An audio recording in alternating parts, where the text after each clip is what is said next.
This new moon in Cancer is heightening our capacity to tap into nourishment and have trust in our intuition. Hello and welcome to the All 12 Signs video series for the Cancer new moon. My name's Chloe. I work with card divination, astrology, and as you just heard, and as you can see, I channel multi-dimensional energies through my body, both in the form of physical and vocal light language. The physical is the hand movements, and the vocal is obviously that. All of this is bringing in healing, attunement, and activation codes to what comes through in the reading. It's going to be happening throughout. For those of you who know your time of birth and know your natal chart, I really recommend you check out the sign that falls in the first house first. This is your rising sign, where your ascendant is. I read for all of the signs as if they're in the first house, so the astrology will link in closest with that. However, it never invalidates you looking at any other part of your chart. Just look to wherever that sign falls in your natal chart, look to the house that it's in and all the meaning you've got going on in there with all the celestial bodies, and you want to apply all of that to the messages that come through in the reading. It will be as if that sign of your natal chart has now energetically moved to the first house. So the astrology for the rising sign will still link in. You just got to add on your own natal chart meaning on top of it, right? I am reading for Gemini. So let us begin. Gemini rising, how you doing, Gemini? Isha, how you doing with Gemini in your sign? Big energy. Anyway, this is a reading for the Cancer new moon. And I read for the rising signs, but for those of you who don't have Gemini in the first house, look to where Gemini does fall in your natal chart. Look to the house that it's in and the themes of that house. You want to apply those themes as well as all the meaning you've got going on in the sign of Gemini to the messages that come through. It will be as if that Gemini energy from your natal chart with all of that meaning has now moved to the first house. So when I'm going to break down the astrology for the rising sign, it will still link in. You just got to add on your own natal chart meaning on top of it. So as always, take what resonates, leave what doesn't. So I'm going to be breaking down the astrology for Gemini rising in regards to this beautiful Cancer new moon, very powerful moon, by the way. As I'm doing so, I'm going to be shuffling the tarot cards. They're going to go everywhere. And then at the end of the astrology, the energies that I channel, they are going to move the cards around, and then they're going to do some energy work and put them into the 3 piles. And then that's when I'm going to bring in the tarot with the astrology. So that's the format for the reading. Sorry, I'm just going to have to pause. Every time I come and sit to this desk, my throat gets a tickle come up. There's clearly some big throat chakra work going on for the collective at the moment. So I'm going to sort of pause and let it out. It's so strange. I don't get this when I'm talking face to face to people. So it's obviously some big collective energy. So let's talk about this Cancer new moon. So as I said, I'm pulling cards for 3 different piles. We're dealing with a new moon here. So in the lead up to a new moon, we're releasing old patterns, old cycles. So that's the first pile. What is being released with this cycle of activation? The second pile is what is being activated. What energy frequency are you working with over the next 6 months? I work with 6-month cycles. I see lunations as portals and downloads. The download codes that we then work with, and so this energy, this reading is going to take you up to the Cancer full moon of what you're going to be working with. The third and final part is how to work with this activation. So that's what's going on. Now let's get into the astrology. I've done a collective reading. That's always the first reading to go out, and that's where I break down the astrology of the lunation in way more detail, of how the celestial bodies are talking to each other at the exact moment of the new moon. And this is going to, the more that we understand that and can sort of get a feel of what's going on, the more that you on your own autonomous agency can then figure out, okay, well, how does this relate to me? What does this feel like to me? So if you want a deeper understanding of this moon, go check it out. There's also some really big astrological energy at the moment in regards to the Cancer area of our chart. In general, this is linked into the eclipse cycles, as well as what we've been working on So, regulars, you know, I've been talking about this loads. Since Aries season last year, we've had in conjunct Ishala, new to full moons. And this has brought in very sort of maverick, out of the box, non-traditional downloads, but it's felt discombobulating and it hasn't necessarily been streamlined. Now, this moon, this new lunation cycle is activating where now we have the new moon in Cancer, then we're going to have the second full moon in Capricorn. So we're going back into the opposition in regards to the downloads. And so this is more of a straight line, streamline energy that's being activated here. I talk about this in way more detail, as well as why the Cancer area of our chart since July last year may have been facing some drains. Oh, look at that. Look at that. Look at that. 2 10s. 2 10s. The readings for these have been wild, which is not surprising. And I will touch on those themes in this reading, but if you want a deeper understanding, because honestly, everyone that I've been talking to has been like, talking about a difficult area of their life, and across the board, it's been the Cancer area, because things aren't necessarily manifesting in the way that you would like them to. There may have been some drain, some releasing, because the Cancer area of our chart is the square to the nodes, and it's representing where the south node is manifesting and being activated. So that has felt like the Cancer area of our chart has been a bit discombobulated. The drain, the south node represents release, but it also represents refinement. I've done a nodal transit series for the north node, south node in Aries and Libra, and I talk about this in that series. It's still live. It's covering the whole of that eclipse cycle. So you might want to go check that out in its own playlist. Really easy to find. So, where is this happening for you? Gemini rising.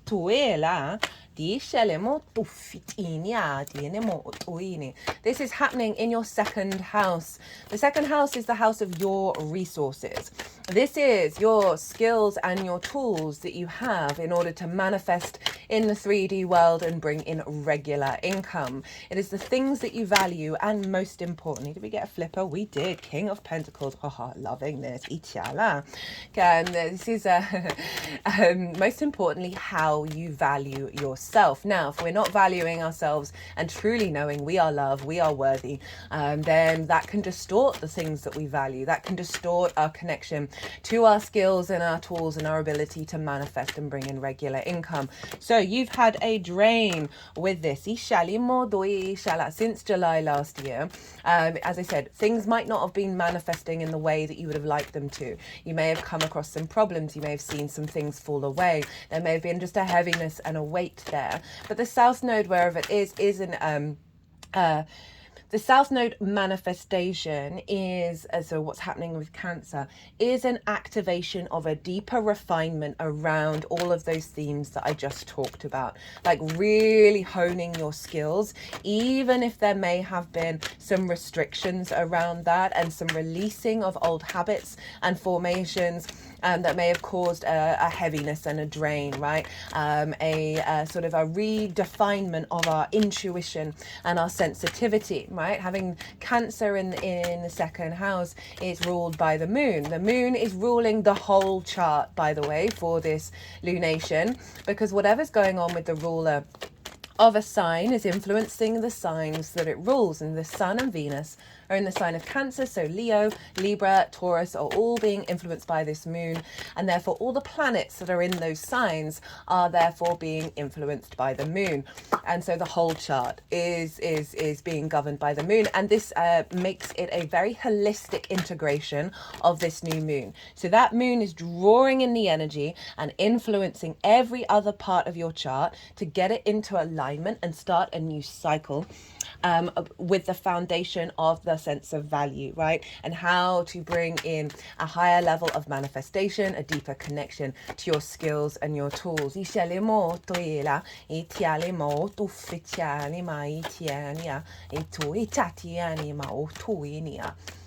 Now, as I said, this is moving into streamlining all of the in conjunct downloads that we've received over the last year and 3 months. And so we are activating a heightened level of a trust in our intuition that's guiding us and propelling us to our longer term activations, right?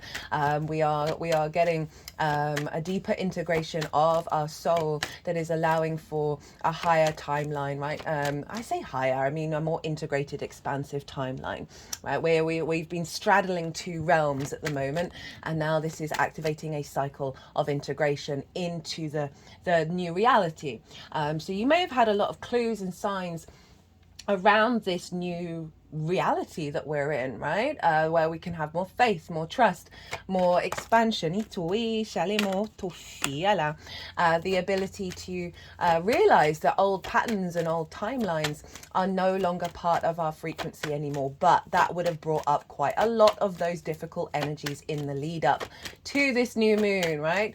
And so you may have felt a lack of value, a struggle around your skills and your tools, just generally finding a heavier emotional weight around that. You may have found yourself more emotionally reactive. You may have felt you've been drained by absorbing the emotion of the exterior world that's been impacting your skills and your tools and your ability to manifest. But this new moon is beautiful. It's conjunct Venus. So there is a balm, there's a soothing energy, there's a desire to connect and bring harmony and love and value into your emotional body, into your intuition. The moon represents our intuition, our emotions. Where are our needs being met and not being met? How do we give and receive nourishment? So we are elevating that with this new moon.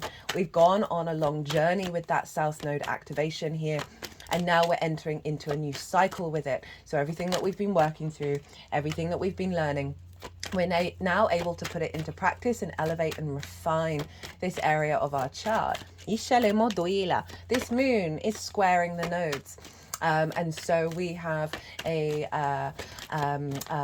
doubling down of the themes of the activation of the eclipse cycles in this sign. We're seeing it where this new moon is genuinely heightening our capacity to manifest from the eclipse energy that is serving us. We're not going to have for the long term, because we're not going to have this kind of energy in the sign of Cancer for another 18 to 19 years. When the South Node comes back into Libra.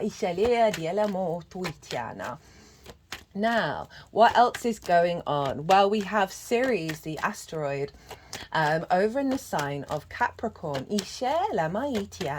Ceres represents the harvest, abundance, the grain mother, the earth mother, big fertility energy, nourishment. She's retrograde at the moment in the sign of Capricorn, which for you is the outside world's resources, right? This can be about loans, mortgages, bonuses, commissions, taxes, inheritance, both 3D and cosmic inheritance.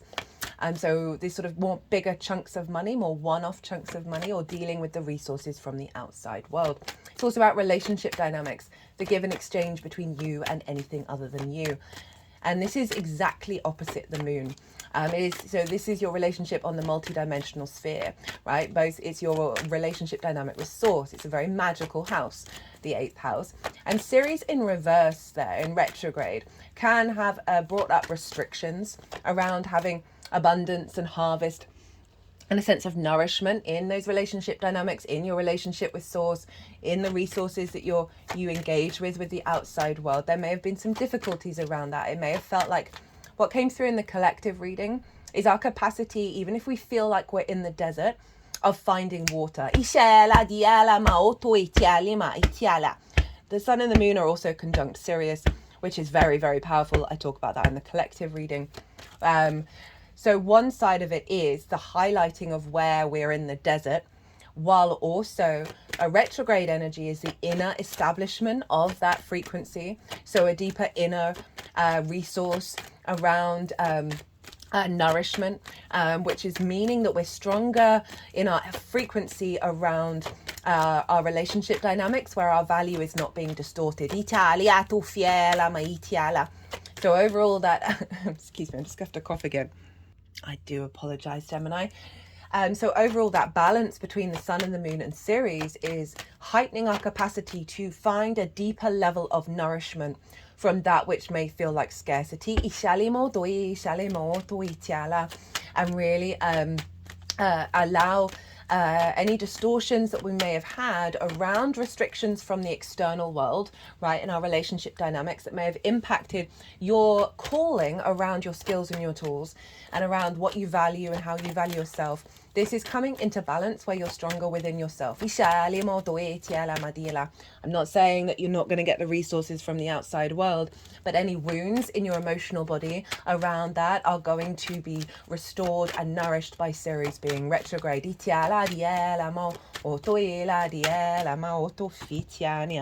of which,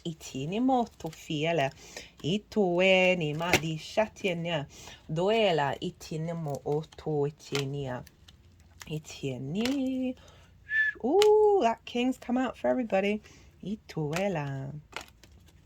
Right. 3 of Wands at the bottom of the deck. And the Death card was winking at me, so there's definitely something around a release. So what else is going on? As I said, there's a balm. Venus is connecting the dots. You're getting, I can see you getting a lot of inner downloads and nourishment from Source, right? The relationship with Source that is going to be giving you clues and signs and resources around your skills and your tools. We've got a grand water trine going on between Saturn over in Pisces, which is in your 10th house of your life purpose and career, the Sun, Moon and Venus. And then we've got Pallas Athena over in the sign of Scorpio. That might be why the Death card was winking at me, which is your work, right? How you work, your physical health, your routines.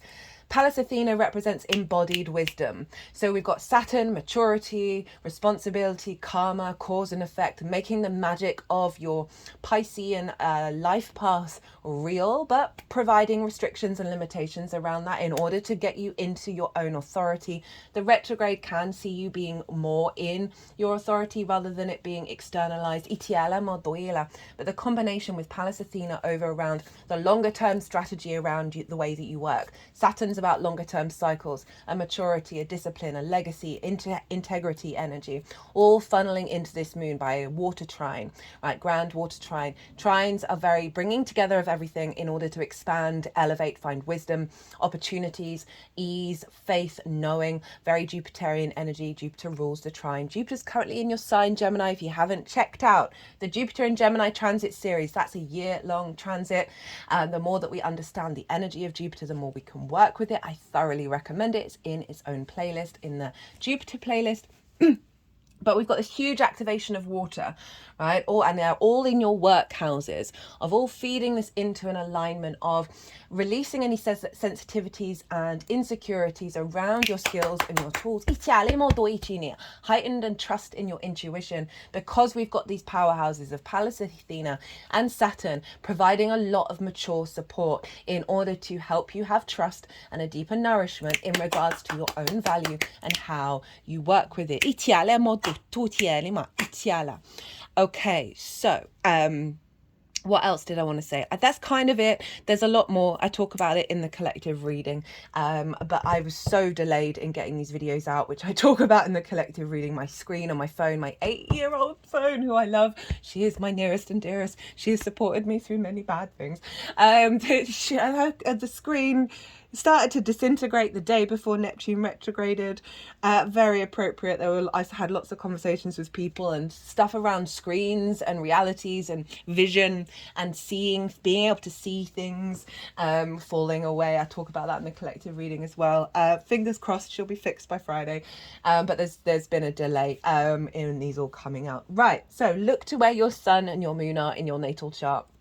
Look to the houses that they're in and the themes of those houses. Those themes are always going to play a role in what might be showing up around the new moon, as well as how it's going to unfold. Also, in terms of planting new seeds around connecting deeply via your intuition to your skills and your tools, to your sense of value, providing nourishment and nurture into your sense of value, as well as seeds around your needs being met. So for those of you who might not be getting in the regular income that you'd like, You can set an intention around that. Also working in the themes of wherever the sun and the moon are, based on your intuition about what it is you want to do in terms of intention work. Okay, so all the cards are out. The energies that I work with, they are going to move all these cards around. I also did a collective tarot reading in the collective reading, which was very few cards. Now for regulars, you know, a lot of the time all the cards come out, but that one was very similar to the Leo full moon that we had this year in terms of the synchronicity, the mirroring of the cards and how few they were. So very powerful energy. These oracle cards, I always pull them before doing a reading. This oracle reading will come after I finish the all 12 sign series. So the energies that I work with, they are going to be moving these cards around. They're going to then put them into the 3 piles. They're going to do some energy work. They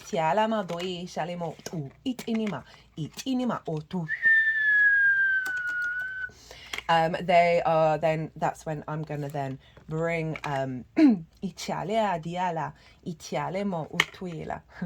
sorry, I get a bit my brain has to sort of shut off when they start doing things. That's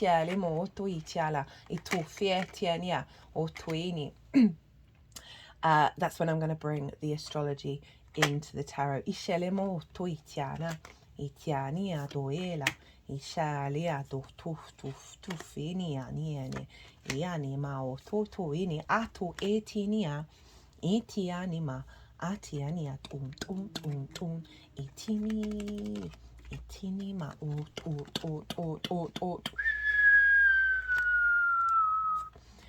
etiania doeshe tiene ma fania tiene to ela etieni matinia di ela ituela ishiniala di ela ma ot di shalemo doetinia tu finia tu tieni ma di ema di eni ot.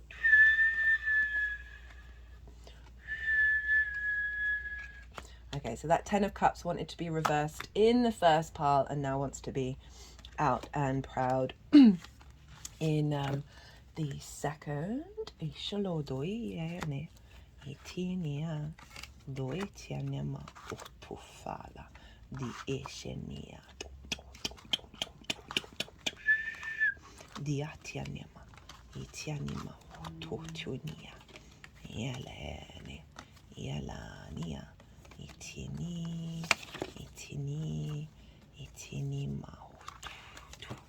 ititanid.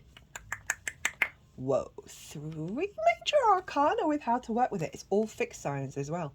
That's interesting. And we did have the wink from the death card, which is the other fixed sign. So let us begin in terms of the tarot. What's being released with this new moon?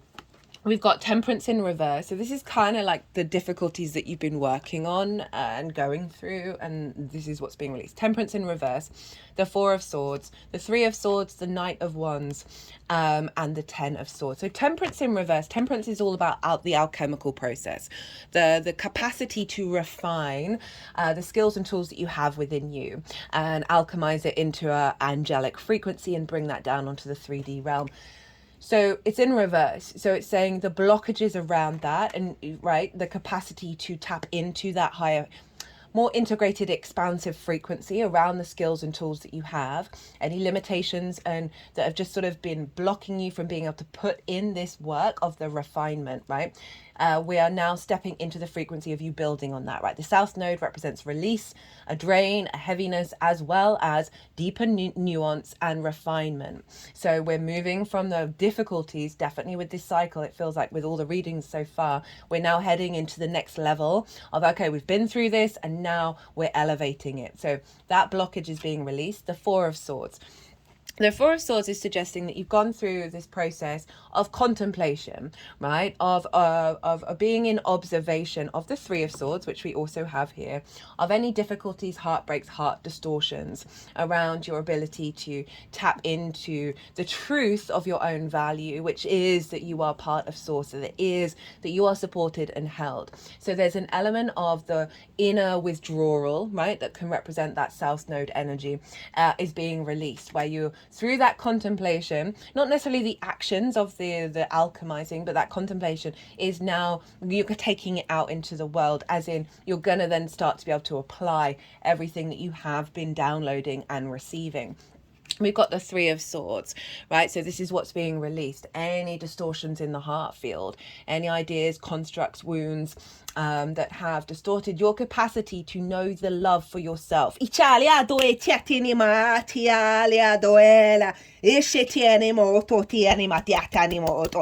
sort of thumping the heart area, not the heart chakra. Like, wake up, you are free. So, yeah, we can often, somebody may have said something to you when you were 3 that has distorted your true sense of value. And I do feel that there's a shift here with that Three of Swords coming up that's being released. Like, you're no longer in that agony state. You're no longer in the distorted state. You're able to see things more clearly. The Knight of Wands is being released. So this is a sense of restlessness, right? A sense of... I want to start to put things into action. I'm acting on my passion. I want to go, I want to move, I want to do things. But what I'm really getting is the restlessness, of the frustration of the transformative process. And so there's and knights, they're not the kings, right? So there's a level of not say immaturity, but an activation with the release of this, of stepping into a stronger paradigm around your passions, your drive, your motivation, right? Rather than like going here, there, and everywhere. There's more of a solidity coming in, as well as what you have been practicing, what you have been trying to embody in terms of your skills and your tools, that it is no longer, you're going on to the next level. Also, this is Sagittarius. That's in your 7th house of your one-to-one relationships. That can be clients, business partners, source, intimate friends, long-term committed romantic relationships. Anything that's impacted, right, it's following the Three of Swords, anything with the other, right, the house of the other, which is opposite your sign, that has diminished your capacity to roam and embody in a way that serves you rather than has you distracted. I feel like with that Knight of Wands showing up as being released, that's tempered, right? That's going to be tempered, and you're coming back into your own value rather than being distorted by the other and the external. 10 of Swords is being released, right? So this is a sense of limitation, restriction. This can feel like betrayal, but often it's the ideas and constructs that have happened in this lifetime and past lifetimes. It's a very karmic card. It is, you see here, we've got the hand gesture of the 2 fingers up, 2 fingers down, right? This is a very common sign you see with the Buddha, with Jesus. It's the benediction, to the heavens, to the earth, and the bridge between the two. And this is saying whatever you've been going through has served you to find a deeper wisdom, because this is the same hand gesture as the Hierophant, this element of the divinity on earth through both the light and the dark. And sometimes we go through certain cycles. Love that this is showing up, that's being released as sort of any wounds around ideas and constructs that have limited your true sense of knowing your own value. The sun is rising in this card. Any restrictions around your capacity to put into action and go out into the world in regards to your skills and your tools, and being able to manifest, any boundaries around that are being released and lifted. The download that you're going to receive with this new moon, what's being activated that you're then going to work with over the next 6 months. We have the High Priestess. This is the moon's card herself. The Queen of Wands, the King of Cups, is the card of the transit so far, shown up for all 3 readings that I've done. the Devil in reverse, the Six of Cups, the Ace of Wands, the King of Pentacles, and then the Ten of Cups. So the High Priestess, this is a heightened level of your intuition. She knows. She is drawing towards her that which brings her fertility and abundance. So there's a deeper knowing, a deeper trust in your intuition, which is one of the overall themes of the collective reading. That where we're not in a state of distortion, where you're in your power. It is the Moon's card. So it's doubling down on a heightened capacity for you to tap into the themes of that house that is more in alignment with your soul and your nourishment. Queen of Wands. So we're moving on from the Knight of Wands to the Queen of Wands. Your capacity to nurture and nourish the fire within you, your motivations, your drives to put things into action, your skills, your tools, big manifestation energy. She always knows where to go to get the sunlight, to get the downloads, to understand and cultivate the skills and tools that you have. Black Cat represents the capacity of luck, of opportunities coming in, and also attending to the magic of your skills. King of Cups. The King of Cups is sitting on a stone throne on the ocean that is very rocky. There's a big sea creature. We do not know the intentions of that creature. King of Cups, not bothered. Absolutely not bothered. It is in the eye of the storm. And this is our capacity, our maturity around our intuition that's coming in, a trust in our emotional body and being able to take action on it, right? So this is a heightened level of maturity around your understanding of your skills and your tools. The King is sovereign in nature. It knows its own value. Very action orientated. So this is a cycle where you're putting the depth and nuance into practice and the refinement. Very powerful card that's showing up for us all. The Devil in reverse. So this is a removal, this is an activation of a release around any addictions and wounds and things that have bound you in regards to the 8th house of Capricorn, right? Where Ceres is. This is about those relationship dynamics of we can have a lot of codependency, a lot of scarcity complexes over in the 8th because of our engagement with the outside world. This is anything that has put you into a state of addiction or difficulties or binding you heavily in the 3D. This is being released in regards to your interaction and the distortion of your power by the 8th house. Powerful. 6 of Cups.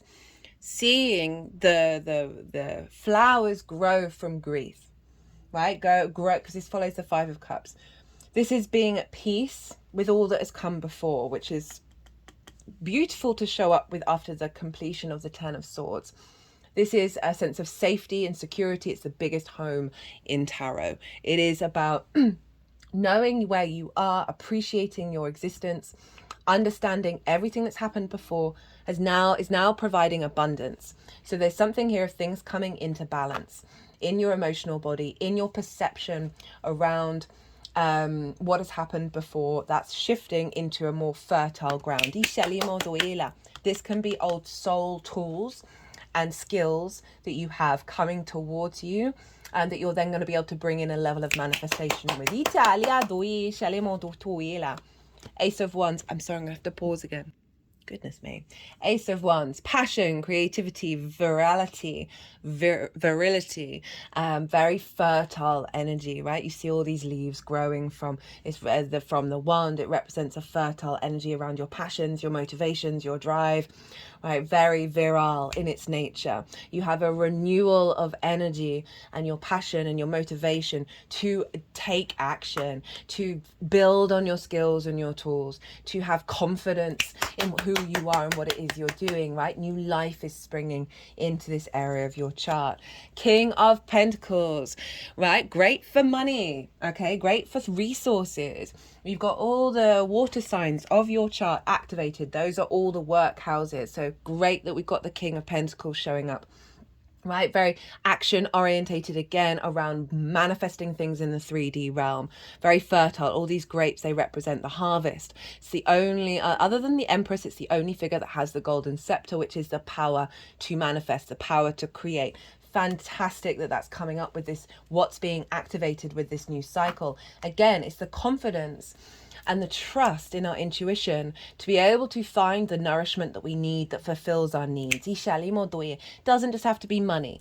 It is essentially the 3D realm. You're in more command, more sovereign around what it is that you're creating in your environment.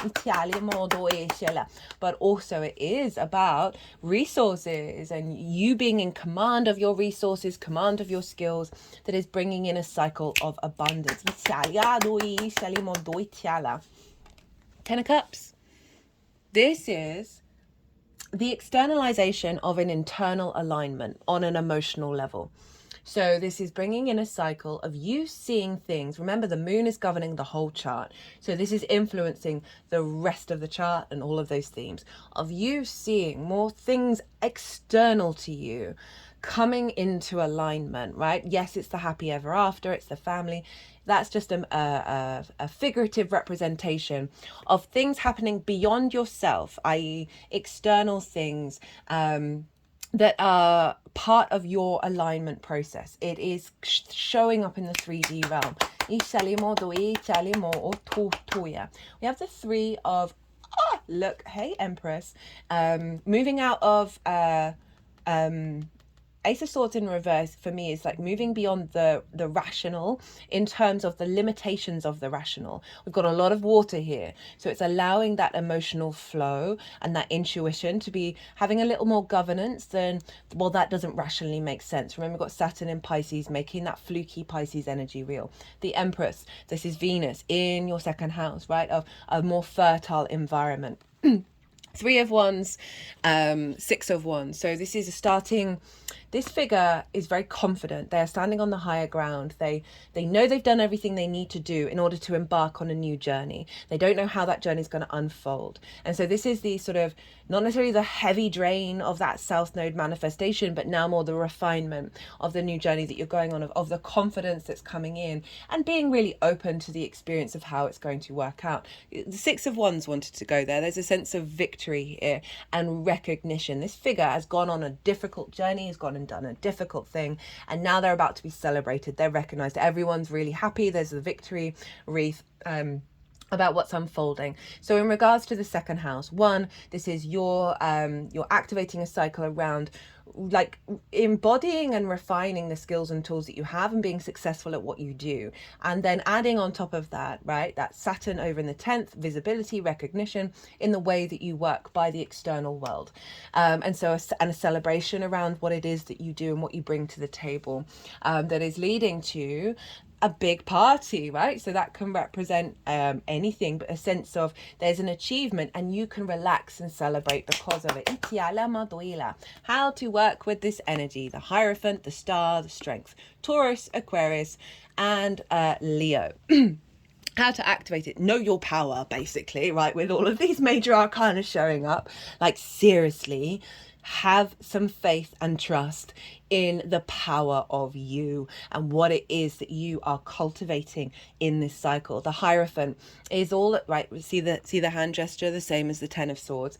This is all about embodied wisdom, having gone through a cycle of, it's the Pope, right? So the Pope, you have to go through your own spiritual awakening in order to, get to be the Pope. So it represents coming to a place of wisdom, commitment, and dedication, having worked through energies, right, and gone through things, and now because of you, there's a level of your being that is then radiating, whether it's through your work or just your being, that is then received by others, right? You've got the keys and you're helping people unlock things. So this can be your skills and your tools, your capacity, the deep wisdom that you have through the embodiment of what's going on here, that it's going to be more well received by others, right? As well as in order to activate this energy is one, knowing you are your own guru, right? And you have some deep wisdom within you that you need to share in this lifetime, as well as this is a level of commitment, right? So a level of dedication to the process that's going on. So it's calling you to step up to the plate, basically. I don't usually, not usually that forceful. This is also Taurus. That's your unconscious spaces, right? So there's a lot of magic there. You've just had Jupiter leave. So there's a real refinement of your understanding of your embodied wisdom, of your physical senses. What is your physical body telling you that's going to help establish a stronger connection to your intuition? The star, Aquarius, this is your perspectives, how you see yourself in the world.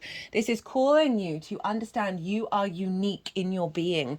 This figure has rid herself of masks. She is unclothed. She is as close to her authentic being in the 3D form as she possibly can be, right? And it is, that activates a perpetual loop of deep healing that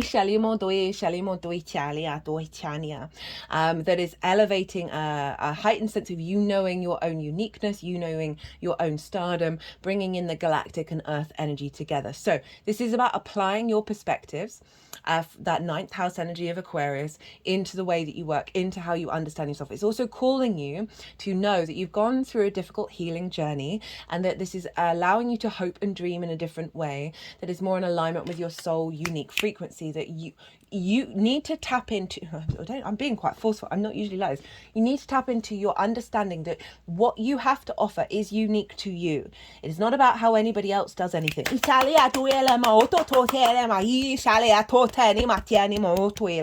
so often we can get disrupted because we're like, oh, this is a bit weird, or this is I need to follow a certain practice for people to be able to trust and believe in what I do. This is saying, no, you've got to follow your own path. I speak as somebody who does really weird things. I understand that what I do is odd.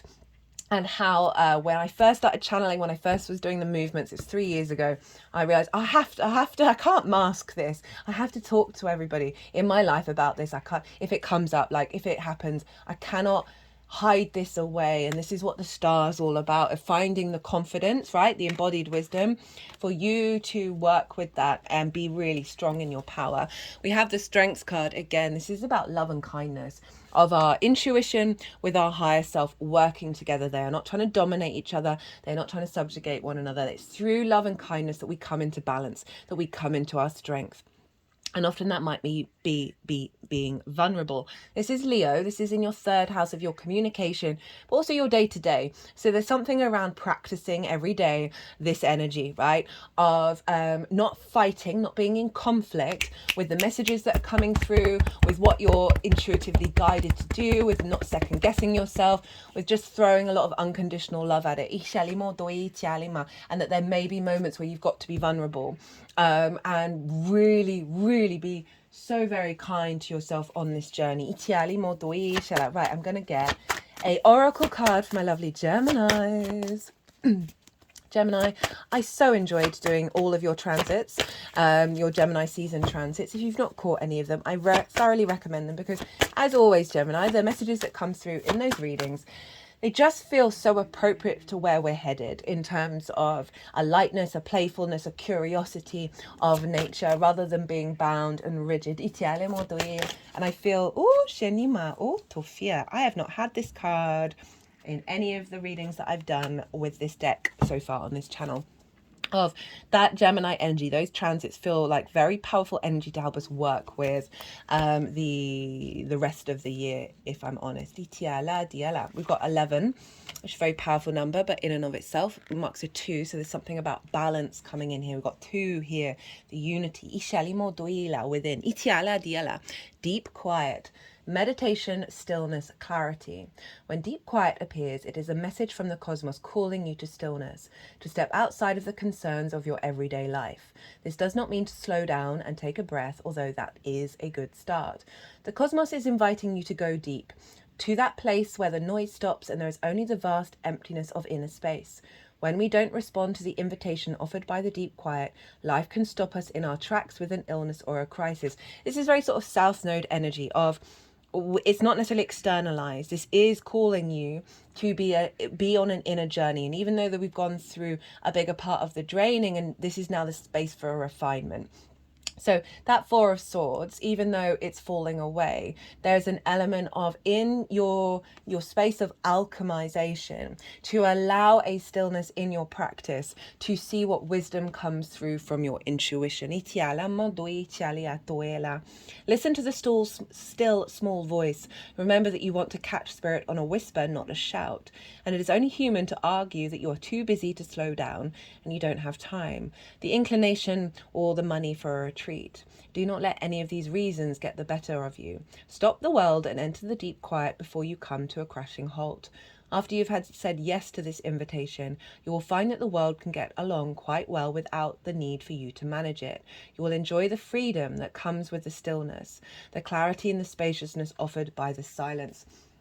So it is offering you a clue as to how to elevate this and activate this. That there is an empowerment here within your soul that is wanting to come out through that stillness. And I know, Gemini, that is a difficult aspect of self, right, for the Gemini energy, okay, because you're the fastest moving sign in the zodiac. So even if it's just, I've talked about this before with you, even if it's just like 10 seconds of pulling yourself back into that stillness, it is going to be worth its weight in gold, because the wisdom that's going to come through, the strength and the honoring of your inherent soul frequency that isn't being distorted by the busyness of the world, right? The external world. This is all about you. Is going to be so potent for you over the next 6 months. Right, Gemini? I'm going to leave it at that. I hope that this resonated. If it did, or even if you just like looking at the tarot cards, it would bring me great joy and help the algorithm if you hit that like button. If you want a deeper dive on this, on a personal reading or any other transit, my website is in the description box and my email address is in the website. I'm also on Instagram, so you can DM me, send me all the context. I've got a Virgo sun. I love to facilitate the client in the best way possible, so all the context will bring me great joy as well, in order to sort of see what comes together in order to bring in the clearest messages for you in a personal reading. Other than that, Gemini, be good to yourselves, be good to those around you, safe travels out there, and be well until we meet again.